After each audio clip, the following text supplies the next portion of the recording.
Welcome back to DirectHer discussions. Today we'll be talking about queer representation in cinema, especially given that it's Pride Month coming up.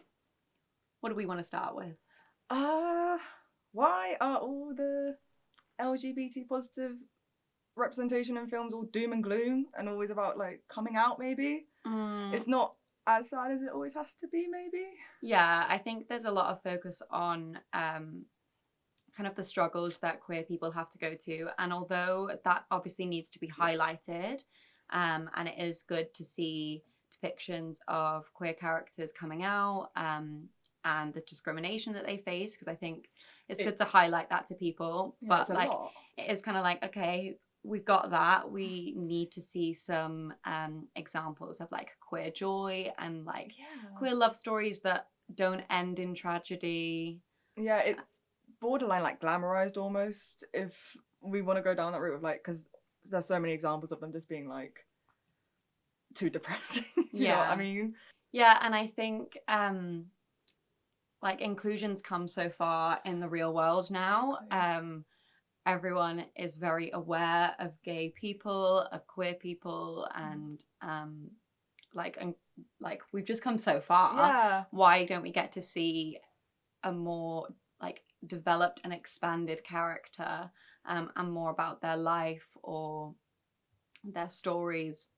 See like a more well-rounded story with more happiness. Yeah. I think that some of the best things to come out of the films of 2023 and 2024 is Bottoms and Drive Away Dolls. I'm so glad you brought that up. I just want to actually be able to go to the cinema and see queer films that are so fun. That's what I love so much about both of them. They just felt so fun. Yeah, and even if you take out the queer element of Bottoms, it's still relatable and funny because it's them moving about and being silly as teenagers trying to have these first experiences. And I think that's what's so good about it, is that it's taking a story we already like to watch on screen, like a high school story, a story about like losers in high school, like something that is already such a good film, and like them creating a fight club to get with people. Yeah. But it's like gay, and it's like, this is what we needed.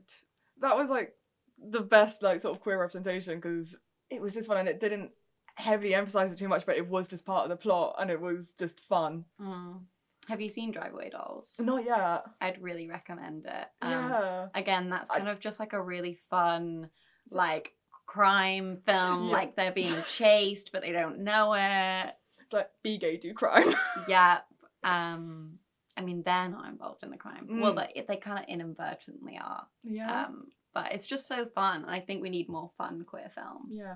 I was gonna say, on that, like, it's not necessarily as happy or as doom and gloom, but it's a nice middle ground with like Love Lies Bleeding. Yeah. Because obviously we've got the queer representation, but yeah, I mean that is definitely there's definitely like quite a bit of trauma going on. Yeah, but it's brought up in a way that isn't as doom and gloom. It's more like just all the subtleness of like how everything's shot to be like quite subdued almost, maybe. Yeah, and I guess in the end, the two of them are kind of the only real winners, so that's quite nice. We love that.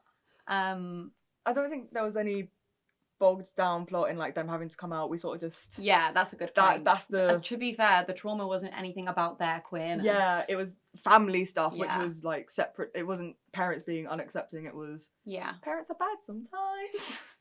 I also think it's not to say that there has never been like happy films about gay people or happy queer films or queer films that aren't about like doom and gloom, because there definitely have been. Oh yeah. There's some that I've come to really know and love, but they just haven't reached that kind of like critical acclaim or box office success, or just like been such huge films at the time that they're released like we're getting now, and we need more of that.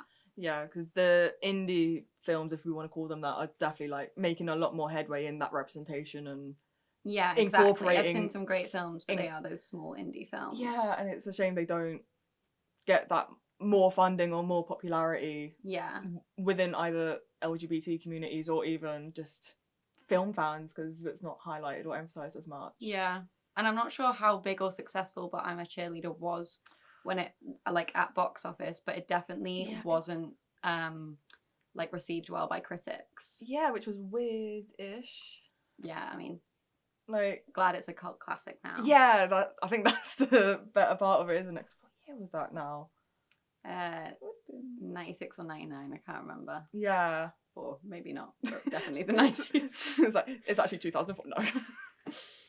So did we want to talk about like the inclusion of different races in queer movies? Yeah, there's really not a lot, which is a bit of a shame. I've noticed a weird trend maybe where like sort of lighter skin, white passing ethnicities and nationalities and characters will get that time a bit more. Like I'll see a lot more Latina characters in bisexual, lesbian, gay roles, like in The Heights, for example.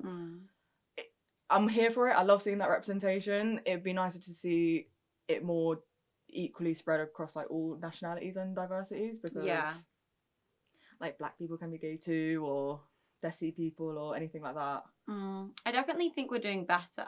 100%. Obviously, like Io Debris and Bottoms. When am I not going to talk about Yeah. either of those things on DirectHer?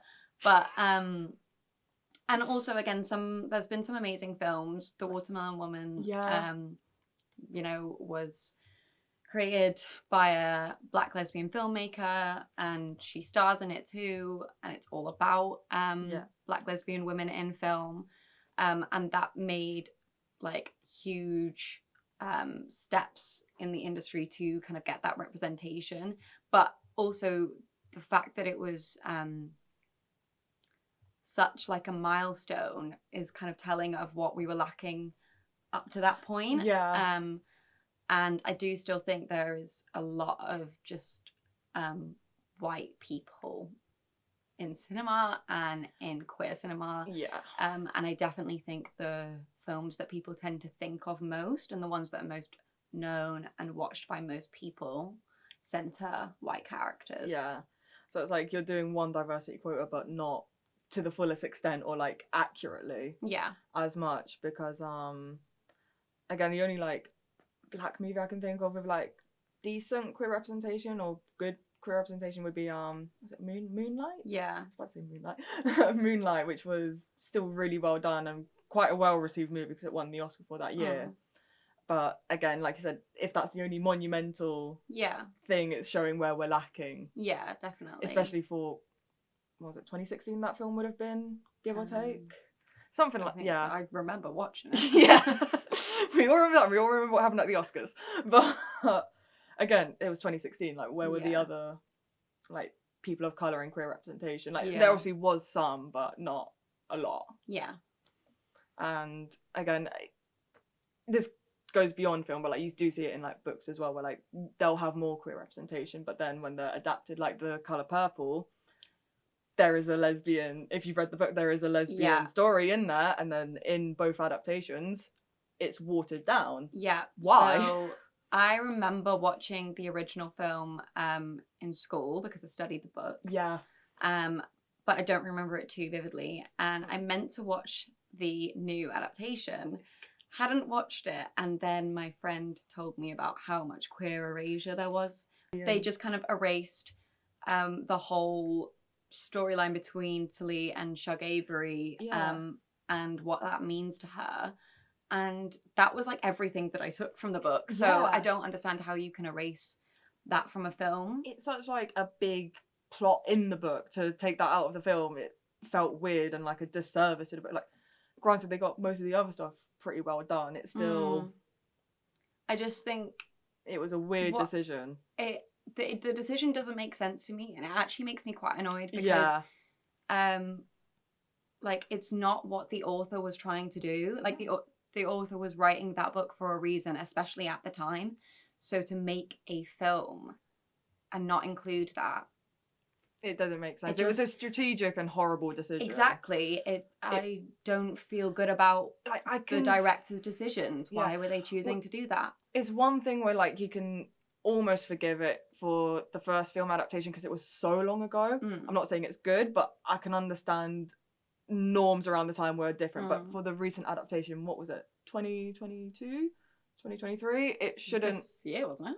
January. Oh, my memory's so bad. Yeah, but like I said, it's it's 2024. Why are we Yeah. not having that storyline properly portrayed in the movie? It's just beyond me.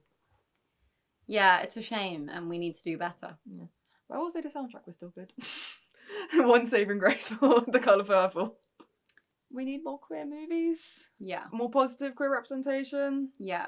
And more diverse queer representation as well. Yeah. We've had, you know, films that depict gay love stories for both Men and gay male characters and lesbian characters, but we need more films about transgender people, and we also need more films about bisexual and pansexual characters. Yeah, because they're sort of written off almost as a joke half the time, or not given enough depth as a character that, like...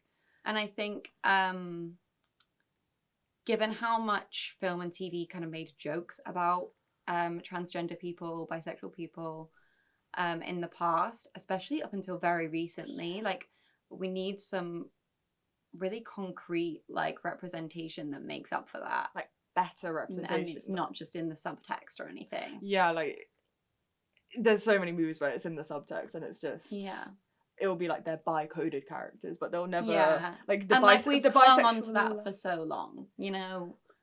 Like, give us something more. Yeah, like the bisexual lighting and the bi haircuts of characters. It's like, that's not enough. Yeah. I will say it's probably why I love the Rent film so much. Yes. I don't know if it's like a, you know, regarded that well critically, but as someone who couldn't just go off to Broadway to see Rent when I was 16, I lived for that film. Yeah. And I loved being able to watch something that really depicted the AIDS crisis at the time, that depicted transgender characters, bisexual characters, such a huge variety of queer representation and relationships.